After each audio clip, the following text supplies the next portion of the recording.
मध्य प्रदेश के कद्दावर नेता गोपाल भार्गव के अजय गढ़ को भेदने के लिए पूर्व केंद्रीय मंत्री अरुण यादव सागर जिले के रहली में पहुंचे।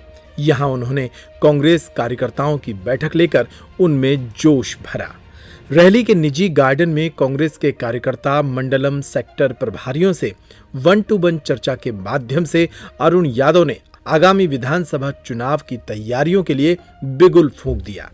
इसके बाद अरुण यादव ने प्रेस वार्ता करते हुए रहली क्षेत्र के विभिन्न मुद्दों पर स्थानीय विधायक और मध्य प्रदेश सरकार में मंत्री गोपाल भार्गव को सवालों के घेरे में खड़ा किया। मंत्री भार्गव ने सैमसंग कंपनी की नकली टीवी दिल्ली के बाजार से खरीदकर बेटियों को दहेज के रूप में बांटे जाने के मामले में भी मंत्री पर सवाल खड़े किए। उन्होंने बताया कि गढ़ाकोटा में आयोजित सामूहिक विवाह समारोह में ऐसा मामला सामने आ चुका है जिस पर कई सवाल उठते हैं। उन्होंने मंत्री पर आरोप लगाए कि उनके क्षेत्र में भ्रष्टाचार और चिट फंड का व्यापार पनप रहा है। इस मौके पर पूर्व मंत्री अरुण यादव ने पुराने कांग्रेसियों पर भी सवाल उठाए। उन्होंने कहा कि जो लोग अपनी पार्टी को छोड़कर भारतीय जनता पार्टी में जा चुके हैं वे अब पुराना माल हैं और पुराना माल वापस नहीं होगा। वापसी होगी क्या? कांग्रेस पार्टी में नो वैकेंसी का बोर्ड लगाया दिया गया है। No vacancy. यहाँ पर हमें उनकी ज़रूरत नहीं। हमारे पास बहुत कार्यकर्ता है कांग्रेस जो मुस्तैदी के साथ 20 साल से जिले इस प्रदेश में संघर्ष कर रहे हैं। रहली विधानसभा में टुकड़ों में विभक्त कांग्रेस के 40 साल पुराने गढ़ को तोड़ पाएगी भाजपा। कोशिश करने वालों की हार नहीं होती। कोशिश तो 40 सालों से हो रही है। कोशिश तो 40 सालों से, लेकिन टुकड़ों में जो विभाजित विभिन्न गुट बने हैं। पिछली बार भी हमारा उम्मीदवार लड़ा था, बहुत अच्छा चुनाव हम लोगों ने लड़ा। नहीं, चुनाव जो गुटों में विभक्त है आप अभी हमारा काम ही है सबको एकत्रित करना, सम्मिलित करना, एकजुट करना। इसलिए हम सब यहाँ पर आए हैं और मुझे उम्मीद है कि हम सब लोग मिलकर संघर्ष एक साथ संघर्ष करें। कांग्रेस द्वारा कुछ प्रत्याशियों की घोषणा पहले कर दी जाएगी, उसमें क्या रहली सीट भी शामिल रहेगी? कोशिश तो कर रहे हैं। माननीय अध्यक्ष जी ने ऐसा दिशा निर्देश दिया है। अखिल भारतीय कांग्रेस कमेटी के भी कुछ निर्देश आए, मुझे पूरी जानकारी नहीं है, लेकिन मुझे उम्मीद है कि जल्द इस तरह की सीटों पर घोषणा करेंगे।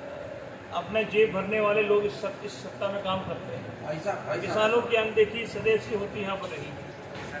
कर्ज माफ करेंगे, बीमे का पैसा वापस दिलाएंगे, सस्ते दरों पर खाद बीज किसान को उपलब्ध हो, ये योजना है। सस्ते दरों पर बिजली किसान को उपलब्ध कराई जाए, ये योजना है जिसको लेकर कांग्रेस पार्टी काम कर रही है। बहन बेटियों के साथ यहाँ पर किया गया 2000 लोगों का सामूहिक विवाह कराया जाता है और उस सामूहिक विवाह आयोजन में सरकारी पैसा खर्च किया जाता है।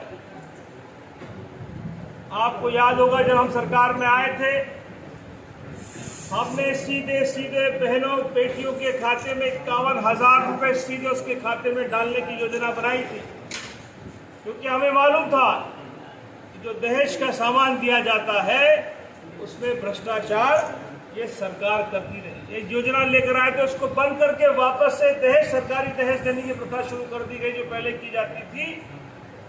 और नकली टीवी, सेंसुई का नकली टीवी दिल्ली के बाजार से खरीदकर हमारी बहन बेटियों को दहेज के नाम पर इस गढ़ाकोटा इस रहली क्षेत्र में दिया जाता है। इससे बड़ा शर्म की बात क्या हो सकती है? यहाँ के मंत्रियों के परिवार के लोग नकली टीवी लोगों को नकली पायजेब, नकली सामान देने का एक गोरख धंधा भाजपा द्वारा इस क्षेत्र में किया जा रहा है। मुझे ये भी बताया गया कि यहाँ पर बड़े बड़े मॉल बनाए जा रहे हैं, सरकारी जमीन पर मॉल बनाए जा रहे हैं। मुझे ये भी बताया गया कि यहाँ चिट फंड का भी बड़ा व्यापार होता है जिसमें भाजपा के लोग लिप्त हैं। ये पूरा सागर जिला भ्रष्टाचार से सरोबोर है। और आज मुझे आने का मौका यह मिला, मुझे खुशी है कि हमारे कांग्रेस का कार्यकर्ता बड़ी मुस्तैदी और मजबूती के साथ में यहाँ पर पिछले 40 सालों से संघर्ष कर रहा है। और यहाँ पर झूठे आपराधिक प्रकरण कांग्रेस के कार्यकर्ताओं पर बार बार लगाए जाते हैं। मैंने कल स्पष्ट कहा है कि सरकार आने के बाद सारे जो गलत आपराधिक प्रकरण हमारे कार्यकर्ताओं पर लगाए गए हैं, उसको हम पहली बार में उसको हम निरस्त करके उसको समाप्त करने का काम करेंगे। एक तानाशाही का राज यहाँ पर कायम है। हम लोग कोशिश कर रहे हैं इस बार बदलाव की बयार पूरे प्रदेश में, और मुझे उम्मीद है कि रैली, गलाकोटा और बुंदेलखंड और सागर जिले में भी इसका असर मुझे देखने को मिल रहा है। जो टीवी वाला मुद्दा आया था उसके बाद कांग्रेस ने क्या किया? चुप रही कांग्रेस? कांग्रेस ने इस मुद्दे को बड़ी बेबाकी के साथ में हमारे प्रवक्ता साथियों ने, माननीय कमलनाथ जी ने, देखिए इस सरकार ने बाबा महाकाल को भी नहीं छोड़ा। भगवान के नाम पर भी भ्रष्टाचार इस प्रदेश की सरकार में कायम है, जारी है, और ये बड़ी बेशर्मी की बात है कि सरकार के में बैठे लोगों के सर पर जूत तक नहीं रहेंगी। बाबा महाकाल अपना रुद्र रूप दिखाएंगे, जैसा महाबली ने कर्नाटक में दिखाया, मध्य प्रदेश में दिखाएंगे।